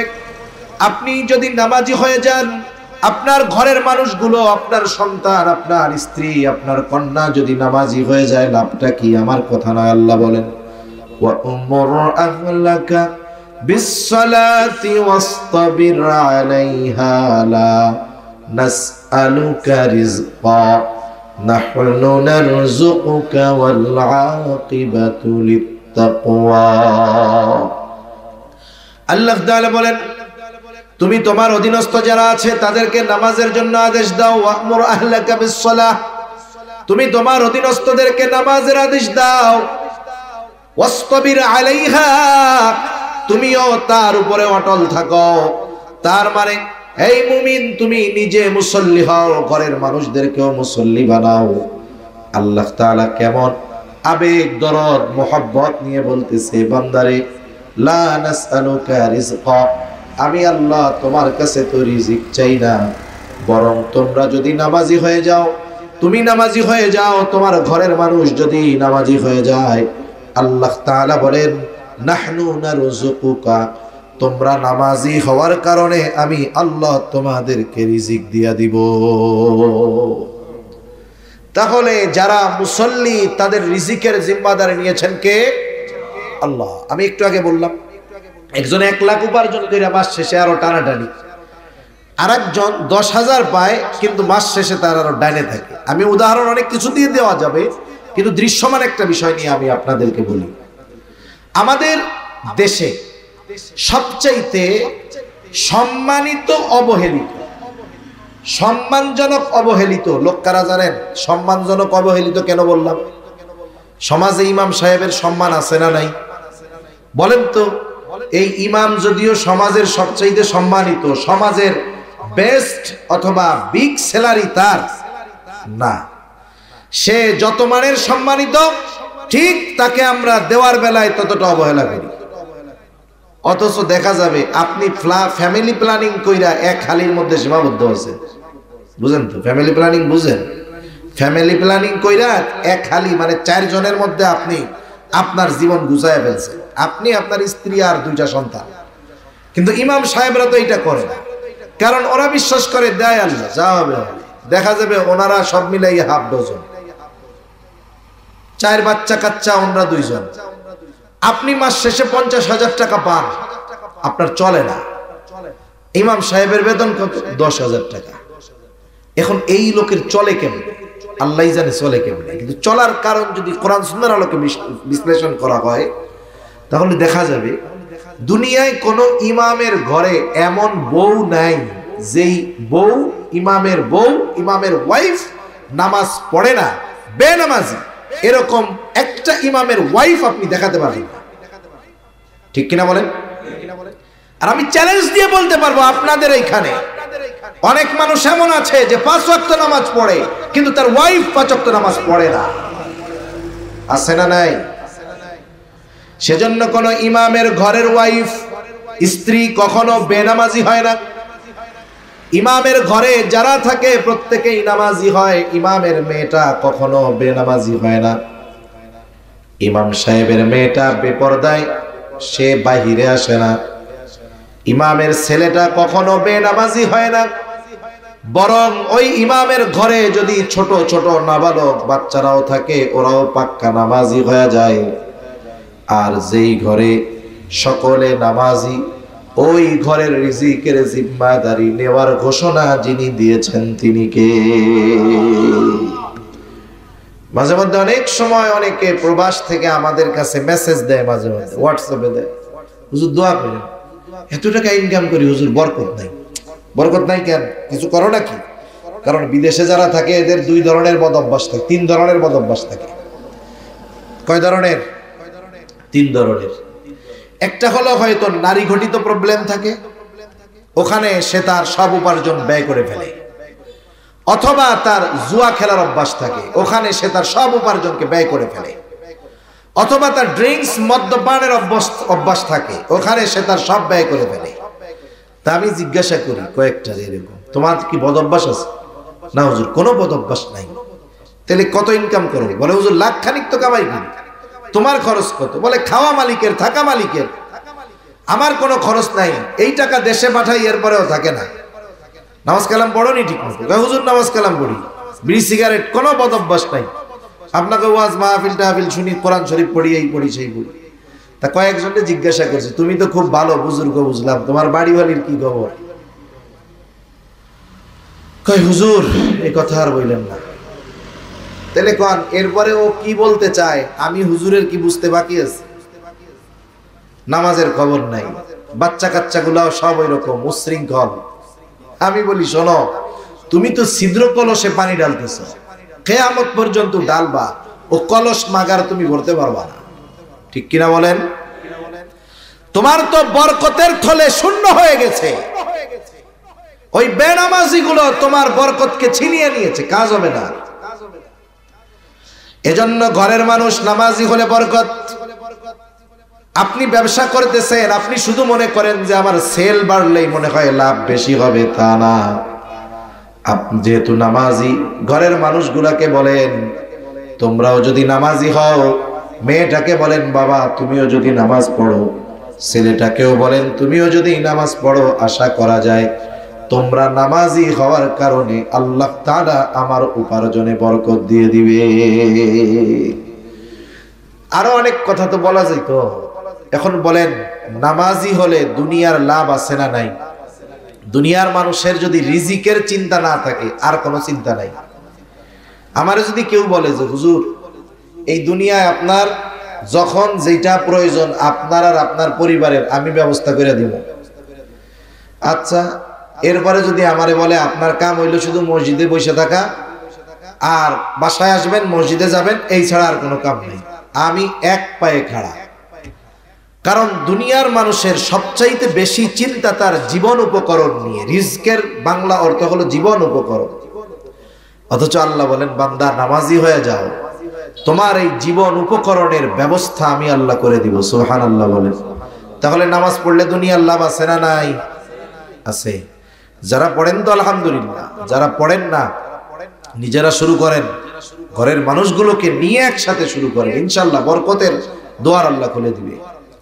সাথে সাথে জাহান্নাম থেকে বাঁচা যাবে। কারণ জাহান্নামীরা জাহান্নামে যাওয়ার 1 নাম্বার কারণ কি বলবে? আমরা মুসল্লি ছিলাম না, আর আমরা মুসল্লি হব। আমরা কি হব? জবান খুলে বলেন তো। মুসল্লি হব। আর 5-7 মিনিট কষ্ট দিব, কষ্ট হবে না তো? 2 নাম্বার তারা জাহান্নামে যাওয়ার কারণ হিসাবে বলবে কলাম নাকুনু তুইমুল মিসকিন, আমরা মিসকিনদেরকে খানা দিতাম না, খানা খাওয়াইতাম না।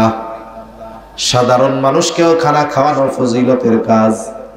একজন গরিব অসহায় যদি কোটিপতিকে খানা খাওয়ায়, এটাও ফজিলতের কাজ। মিসকিন অসহায়কে খানা খাওয়াইলে আরো ফজিলতের কাজ। আত্মীয় স্বজনকে দাওয়াত দিয়ে খানা খাওয়াইলে ফজিলতের কাজ। আবার দেখেন, কিছু কিছু ক্ষেত্রে আছে খানা খাওয়ানোটা শুধু ফজিলতের কাজ তা নয়, ঈমান সম্পৃক্ত বিষয়। কারো প্রতিবেশী যদি অভাবী হয়, অভুক্ত হয়, নবীজি বলেন লাইসাল মুমিন আল্লাযী ইয়াশবাউ, ওই ব্যক্তি মুমিন নয় যে নিজে পেট পুরে খায় আর তার পাশে তার প্রতিবেশী অভুক্ত থাকে। নবীজি বলেন ওই লোকটা মুমিন নয়। এজন্য প্রতিবেশীর দিকে আমরা একটু নজর দিব। এই যে রোজার মাস আসতেছে সামনে, আজকে তো 16 তারিখ রজবের, আর হয়তো 1.5 মাস, 40, 45, 43, 44 দিন আছে। আর এই যে রোজার মাস যখন আসবে, যাদের অ্যাবিলিটি আছে এরা তো অন্য চিন্তায়। কত মানুষ সামনে 10 আইটেমের ইফতার থাকার পরেও মনে হবে আর একটা থাকলে খুব ভালো হইতো। 15 প্রকারের ফল আছে, আনারসটা নাই, কয়ে হারে আনারসটা থাকলেও ভালো হইতো। আপনি তো 15 আইটেমের পরে আর এক আইটেমের জন্য আফসোস করতেছেন, অথচ দেখা যাবে আপনার প্রতিবেশী সে পান্তা ভাতার লবণ নিয়ে বসে আছে, আজান দিলে ইফতার করবে। ঠিক কিনা বলেন? এজন্য এই মানুষগুলোর দিকে আমাদের খেয়াল রাখতে হবে। অনেক মানুষ আছে পরিশ্রমের কাজ করে, আবার রোজাও রাখে। রোজার মাস আসলে টেনশনে পড়ে যায়, কারণ সে যে পেশায় নিয়োজিত এটা তার এতটা দৈহিক কষ্ট হয় যে তার জন্য রোজা রাখা কষ্টকর। এরকম যদি থাকে, আপনি ওই রোজাদারকে বলেন যে আপনারা স্বামী স্ত্রী 2 জন টেনশন নিয়ে, আল্লাহ আমারে দিছে এই গোটা রোজার মাস, আপনারা 2 জন আমার মেহমান, খাওয়ান, মেহমান হিসাবে খাওয়াবেন, তাইলে মেহমানদারির সওয়াব। সাথে সাথে খাওয়াইছেন রোজাদার, রোজাদারকে খাওয়ানোর সওয়াব। সে যদি প্রতিবেশী হয়, প্রতিবেশী হওয়ার কারণে এক সওয়াব, আবার যদি দরিদ্র হয় তাহলে দরিদ্র হওয়ার কারণে আর এক সওয়াব। ঠিক কিনা বলে? চিন্তা করছেন এগুলা? সেজন্য মানুষকে খানা খাওয়ানো অভ্যস্ত হওয়ার দরকার, বাট সেটা বিনিময়ের আশায় নয়। ওই যে আমাদের দেশে বিভিন্ন সময় বিভিন্ন অনুষ্ঠান করে, বিয়ের অনুষ্ঠান, আত্মীয় স্বজন দাওয়াত দিয়া দুমসে খাওয়াইয়া টেবিলে একটা পাইতা বসে থাকে, ক্যাশ কাউন্টার দিয়ে রাখে। এটা কোনো সভ্য সমাজের সভ্য কাজ না, এগুলো ইউরোপ আমেরিকানদের কালচার। দাওয়াত দিয়া যে দিলে আমি তাহলে টাকা নিব কেন? সেজন্য দাওয়াত যাদেরকে দিব আগের থেকে বলে দিব, আপনি দাওয়াত তো নিলেন, আমার পক্ষ থেকে শর্ত হইল নো গিফট গ্রান্টেড, কোনো এর বিনিময়ে কোনো কিছু গ্রহণ করা হবে না। কারণ সাহাবায়ে কেরাম মানুষদেরকে খানা খাওয়াইছেন কার জন্য বলেন?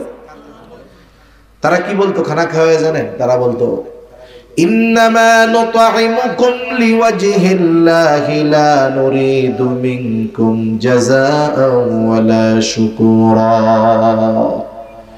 তারা বলে আমরা তোমাদেরকে খানা খাওয়াইছি আল্লাহর জন্য, যেহেতু আল্লাহর সন্তুষ্টির জন্য খাওয়াইছি, লা নুরিদু মিনকুম জাযাআন ওয়ালা শুকুরা, যেহেতু আল্লাহর সন্তুষ্টির জন্য খাওয়াইছি সুতরাং তোমাদের কাছ থেকে কোনো বিনিময় চাই না।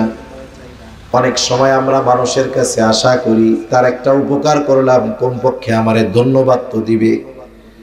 সাহাবায়ে কেরাম বলতো ওয়ালা শুকুরা, তোমরা আমাদের এই খানা খাওয়ানোর কৃতজ্ঞতা প্রকাশ করো, এটাও আমরা চাই না, কারণ খানা খাওয়াইছি আল্লাহর জন্য। এই খানা খাওয়ানোর বিনিময় যিনি আমাদেরকে দিবেন তিনি কে? এই জন্য মিসকিন অসহায়দেরকে খানা খাওয়াবো। জাহান্নামীরা তাদের জাহান্নামে যাওয়ার 3 নাম্বার কারণ বলবে ওয়া কুন্না নাখুদু মাল খাইদিন, অনর্থক মজলিসে কথাবার্তায় যারা লিপ্ত থাকতো আমরাও তাদের সাথে গিয়ে বসতাম, মিলতাম, থাকতাম। আফসোসের ব্যাপার, আমাদের দেশের অধিকাংশ চায়ের দোকানগুলো হলো অনর্থক মজলিসের মূল আখড়া। ঠিক কিনা কর? কোনো কাম কাজ নাই, চার দোকানে বৈশা চা চুমুক দিবে আর সিগারেট টানবে আর এর দুর্নাম কয়া বেড়াবে। মজলিস জমেই না যতক্ষণ না গীবত করা হয়। অপরের দোষ ত্রুটি বর্ণনা ছাড়া আমাদের মজলিসগুলা গরম হয় না। সমালোচনা ছাড়া মজলিস গরম হয় না। অথচ গীবত হলো একজনের মধ্যে যদি কোনো দোষ থাকে তার অনুপস্থিতিতে শুধুমাত্র মজা নেওয়ার জন্য, আলোচনার জন্য ওই দোষ ত্রুটি যদি আলোচনা করা হয় ওটা গীবত। কিন্তু যদি এমনটা হয় আলোচনা আপনারা করতেছেন 5 জন, ওই ব্যক্তির অনুপস্থিতিতে বলতেছেন কি ও তো এই কাজগুলা করে, ওরে সংশোধন করার দরকার, সংশোধনের নিয়তে আলোচনা করছেন ভিন্ন কথা, কিন্তু আমরা আলোচনা করি মজা নেওয়ার জন্য, এটা গীবত। এই গীবতের ব্যাপারে আল্লাহ তাআলা বলেন ওয়ালা ইয়াগতাব বা'দুকুম বা'দা আইয়ুহিব্বু আহাদুকুম আইয়াকুলা লাহমা আখিহি মাইতান ফাকারিহতুমুহ। আল্লাহ তাআলা বলেন তোমরা পরস্পরের গীবত কইরো না, দোষ চর্চা কইরো না। দোষ যদি তার মধ্যে থাকে, ওই দোষের আলোচনা যদি তার অনুপস্থিতিতে করা হয় ওটা হলো গীবত। একজন যদি থামায় দেয়, কয় ভাই এগুলা কইস না, কয় ধর বেড়া ওর মধ্যে আছে বলেই তো কই, মিথ্যা কথা কইতেছে, এরকম বলে না মনে হয় না?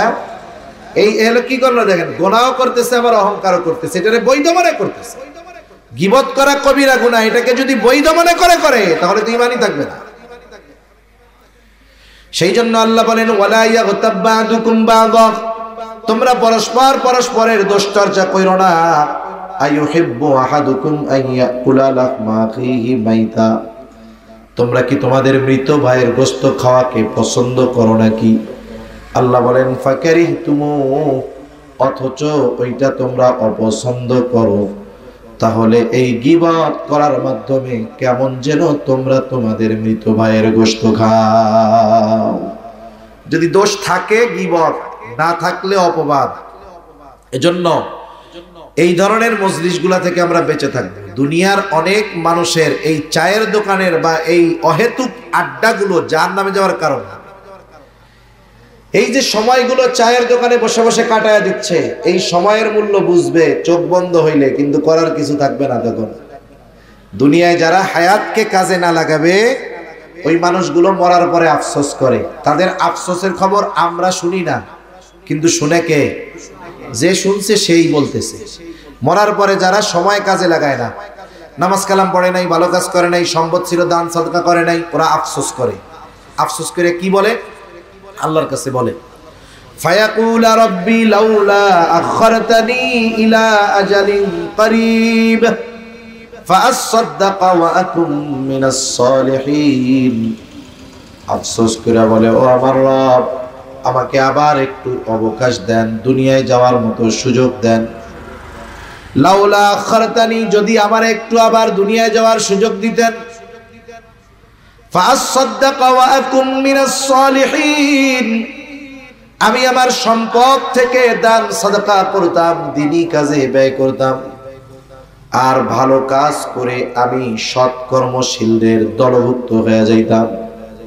বলেন তো, দুনিয়ার হায়াতটা চায়ের দোকানে বসে অহেতুক কর্মকাণ্ডে লিপ্ত হয়ে যারা দুনিয়ার এই মূল্যবান সম্পদ হায়াতটাকে শেষ করে দিল, মরার পরে যদি আল্লাহ তাআলার কাছে একটা মুহূর্তের জন্য সুযোগ চায়, সময় চায়, হায়াত চায়, যতই আবেগ নিয়ে দরদ নিয়ে বলুক না কেন, বলেন তো তাকে পুনরায় একটা মুহূর্তের জন্য দুনিয়ায় ফেরত আসতে দেওয়া হবে নাকি?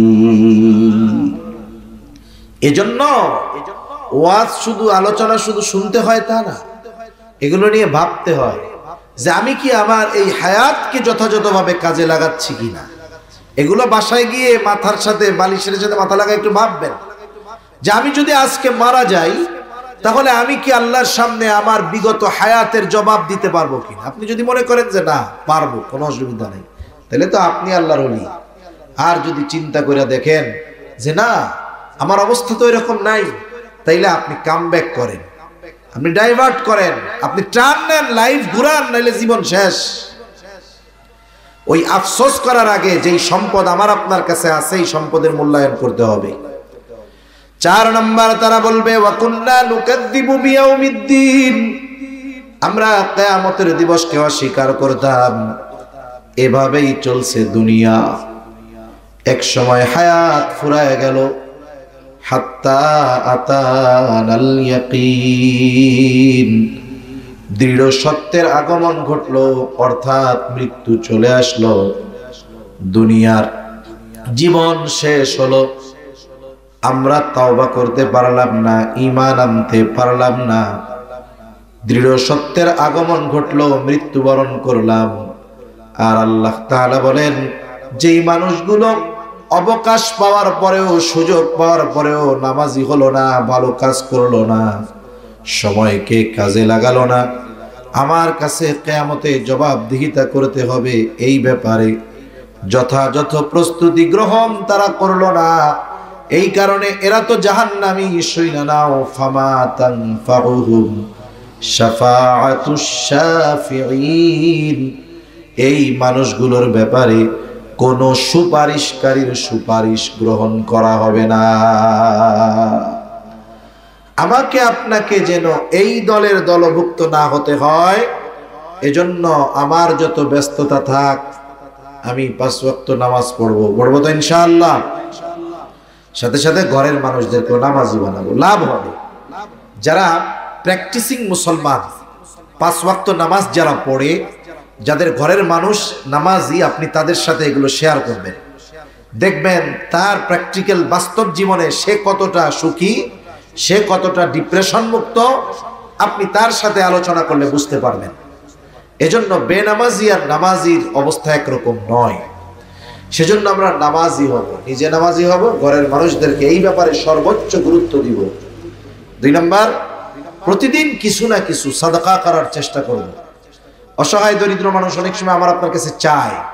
অনেক সময় এমন হয় যে আপনাদের বা প্রত্যেক এলাকায় কিছু মারখামারা ওই ফকির মানে চাওয়ার লোক থাকে, ও ওই টাকা দিয়ে কিন্তু খাবার খায় না, ওইটা দিয়ে বিড়ি খাবে। আছেন এরকম লোক? আপনি তারে 5 টাকা না দিয়া 5 টাকা দিয়ে একটা রুটি কিনে দেন, ও রুটিটা দিয়ে তো আর বিড়ি খেতে পারবে না, কমপক্ষে রুটিটা তো খাইলো। সেজন্য প্রতিদিন কিছু না কিছু সাদাকা করবেন। সেটা টাকা হতে পারে, সেটা কিছু খাবার হতে পারে, অন্য কিছু হতে পারে। এরপরে 3 নাম্বার, অহেতুক মজলিসগুলা থেকে বাঁচতে হবে। আপনার টাইম আছে, সময় আছে, আপনি এই সময়ের মধ্যে কোরআন পড়েন, দিন শিখেন। আপনি নামাজি, সময় আছে, নামাজের অনেক মাসলা মাসাইল নিয়ে আপনার সমস্যা আছে, আপনি মসজিদের ইমাম সাহেবের কাছে যান, মাদ্রাসায় যান। কোরআন শরীফ পড়তে পারেন না, মাদ্রাসায় হিফজখানা আছে, আপনি হিফজখানায় গিয়ে বসেন। হিফজখানার শিক্ষক মোহতামিম সাহেব বলবে নাকি, ধর্মিয়া কোরআন শুনতে আইছেন কেন, যান, বাগায়া দিবে এরকম? বরং আপনি প্রত্যেক দিন গেলে আপনার চা নাস্তা খাওয়াবে, এটা খাওয়াই আরো কোরআন শোনার ব্যবস্থা করে দিবে। এজন্য জীবনের সময়গুলোকে ভালো কাজে ব্যয় করার চেষ্টা করবো ইনশাআল্লাহ। সাথে সাথে এই জীবনের হিসাব হয়তো দুনিয়ার মানুষের চোখ ফাঁকি দিয়ে চলে যেতে পারবো, অপরাধ করে হয়তো প্রশাসনকে ফাঁকি দিতে পারবো, আইন আদালতকে ফাঁকি দিতে পারবো, কিন্তু আমার জীবনের প্রত্যেকটা কর্মের হিসাব দুনিয়ায় কারো কাছে না দেওয়া লাগলেও দিতে হবে কার কাছে? এই ব্যাপারে দৃঢ় বিশ্বাসী হব ইনশাআল্লাহ। এগুলো যদি আমরা মেনে চলতে পারি, দেখবেন পুত পবিত্র এক হায়াত এই দুনিয়াতে ইনশাআল্লাহ অতিবাহিত হবে। আল্লাহ সুবহানাহু ওয়া তাআলা আমাদের সবাইকে কথাগুলো বুঝবার, আমল করবার তৌফিক দান করুন। সকলে বলি আমিন। ওয়া আখিরু দাওয়ানা আলহামদুলিল্লাহি রাব্বিল আলামিন।